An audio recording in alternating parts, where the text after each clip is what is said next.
السلام عليكم ورحمة الله تعالى وبركاته. مساء النور حبيبات قلبي، وش راكم؟ ان شاء الله تكونوا مرتاحين، ان شاء الله تكونوا متهنيين. مرحبا بكم عندي في قناتي أسيل للطبخ الشرقي. وما ننساش نرحب بالمشتركات الجدد، نقول لهم مرحبا بكم حبيباتي، وميرسي ميرسي ميرسي خلا على التعليقات الزينة. جيتكم اليوم بواحد الرولي تاع دجاج بواحد لاصوص بنينة بنينة تهبل. تبعي برك الطريقة مش راح تندمي. حبيبتي جيبي حبة بصل كبيرة، ربيها مع الثوم مع شوية معدنوس، زيدي لهم شوية زيت، حطيهم يتقلاو على نار هادية. بعد ما تزيدي لهم ملح وزنجبيل وكركم وشوية تابلو كروية وتوابل الدجاج أكيد. قلي البرمة تاعك مليح مليح حتى يذبال هذاك البصل. كي تتقلى على نار هادية جيبي البراميكسر وحاولي انك تميكسي هذاك البصل تماما. ميكسي وصبي شوية حوالي كاس تاع ماء يغلي في نفس الوقت حتى تتحصلي على هذا الخليط بهذا اللون الابيض. من جهة اخرى غلي حبيبات زيتون بترونش قارص باهي يقعد محافظ على اللون تاعو، وارميها في فوق هذيك لاصوص.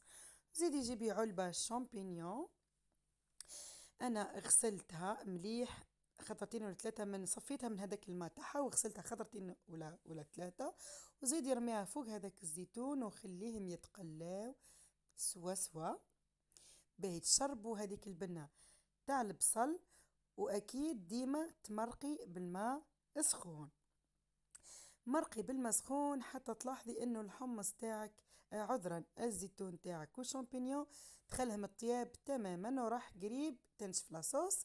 كي قريب تنشف زيدي علبة كريم فريش وحركي هذيك المكونات كاملة مع بعضها وخليها تتجانس، وزيدي شوية تخلي لاصوص تنشف تماما وطفي تحصلي على صوص عاقدة على الكيف.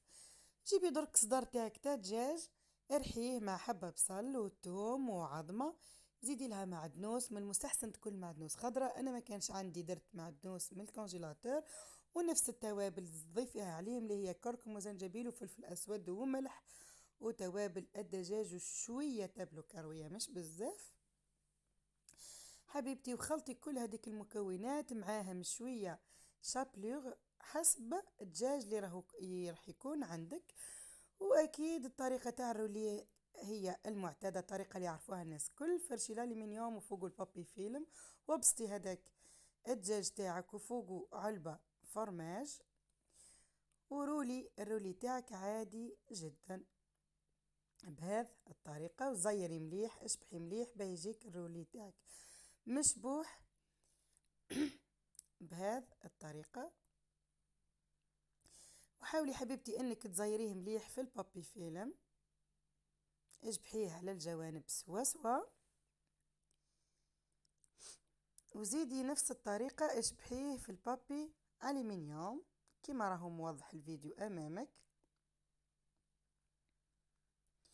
في نفس الوقت اللي راكي ترولي فيه الدجاج تاعك الماء راهو يسخن باه تحطيه فور على نار متوسطة.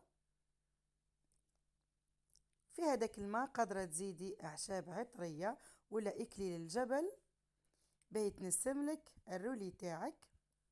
وكملي الطرف تاع الدجاج، كملت انا طرف تاع الدجاج اللي بقالي بنفس الطريقه وحطيته يفور.